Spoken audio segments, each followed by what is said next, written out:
Bonjour à tous, nous poursuivons avec la 5e Mishnah du 2e Pérek. La Mishnah nous dit Aïta Sadeu Zerua Kanbos O Louf. Nous avons vu dans la Mishnah précédente, dans les Mishnahs précédentes, que s'il y avait déjà dans un champ quelque chose de semé et que l'on veut semer une autre espèce, on doit d'abord attendre que la première espèce, donc c'est du blé, attendre que le blé germe, on va ensuite renverser la terre et de cette manière, le blé ne pourra plus repousser et on pourra semer de l'orge. La Mishnah ici va nous dire que si le champ est semé de kanbos ou de louf, là on ne pourra pas faire la même chose étant donné que ces deux espèces peuvent rester en terre même 3 ans sans germer, sans s'abîmer et ensuite ça peut toujours donc plus tard pousser. Qu'est-ce que c'est le kanbos et le louf? Le louf, c'est une variété d'oignon. Le kanbos, généralement, est traduit par, par le chanvre, mais ici, on ne pourra pas le traduire par le chanvre, parce que nous disent les mefarshim, le chanvre pousse immédiatement lorsqu'on le met en terre. Donc, il s'agirait ici d'une autre espèce, peut-être, comme disent certains mefarshim, après le Rambam, qui serait appelé peut-être le kimel, qu'on dit donc une graine de kimel, on appelle en hébreu. Et donc cette graine, ou le louf, c'est-à-dire cet oignon, peut rester longtemps. Donc lo yezoré au Baal Gabem, on ne pourra pas, même si on veut renverser la terre, semer par-dessus, shenan osim la shaloshanim, étant donné qu'eux vont rester au moins même 3 ans en terre sans germer, sans s'abîmer.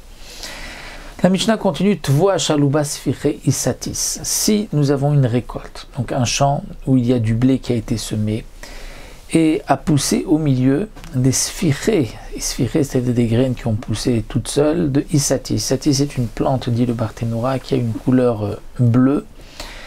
Et cette plante qui pousse ici au milieu de la récolte va donc peut-être nous poser un problème de kilaï au milieu du blé, étant donné que le isatis se mange, même s'il ne se mange pas, vraiment il se mange bedocha, c'est-à-dire avec difficulté quand on n'a vraiment rien d'autre à manger.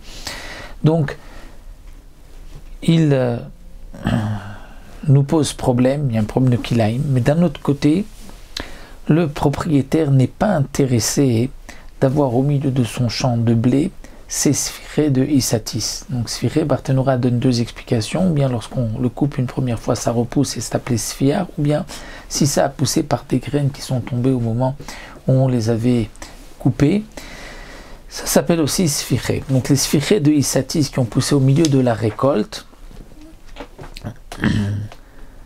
alors là, le Tana nous dira, c'est à la suite, donc c'est-à-dire on ne l'obligera pas à désherber, parce que de toutes les manières, il va les enlever, les déraciner, étant donné que le isatis n'est pas bon pour la récolte.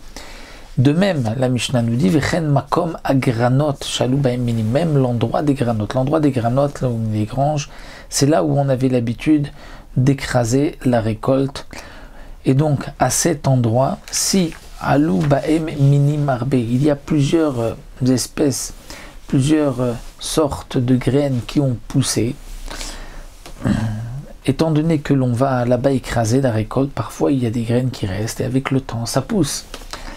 Et étant donné que l'endroit où on va écraser la récolte doit être dur, les racines de ces graines qui vont pousser vont au contraire ramollir la terre, ce qui n'est pas bon, et donc le propriétaire n'en veut pas non plus, c'est sûr qu'il va les arracher. Donc là aussi, nous dira la Mishnah qu'on ne l'obligera pas à désherber, puisque de toute manière, il va l'enlever. De même le tiltan.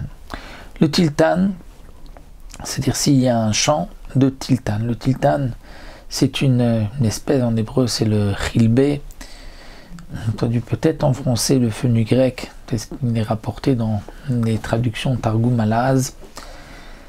Si et la minetz machim, c'est-à-dire il y a des sortes d'herbes qui ont poussé, là aussi le propriétaire n'en veut pas parce que le tiltan se mange et les autres espèces qui peuvent pousser au milieu vont l'abîmer. Donc puisque le propriétaire n'en veut pas, c'est sûr qu'il ne va pas tarder à déraciner, enlever tout cela. Donc on ne l'oblige pas, on ne lui demande pas les nakesh de désherber et d'enlever, puisque de toutes les manières, il va les enlever par la suite. Im nikesh o kisar, omrim lo akor et akol chutz min echad. Dans le cas où il a commencé à désherber, à enlever des racines, mais il en a laissé d'autres. Au kisar, où il a coupé ce qui sort de la terre, alors omrimlo, dans ce cas-là, on lui dira akor et akol chutz min echad. Là, tu dois déraciner tout et tu laisseras qu'une seule espèce, puisque étant donné qu'il montre, il en enlève une partie, il en laisse une autre, ce qu'il laisse, un peu comme s'il est d'accord, il veut que ça reste et que donc il y a un problème de kilaïm. Donc on lui dira, dans ce cas-là, s'il a déraciné une partie ou il a coupé les feuilles d'une partie, on lui dira, puisque tu montres qu'il n'y a que ce que tu as enlevé, que tu n'es pas intéressé, ce qui reste, tu as l'air d'en être intéressé, donc tu dois tout enlever, sinon c'est comme si tu laisses kilaïm dans ton champ.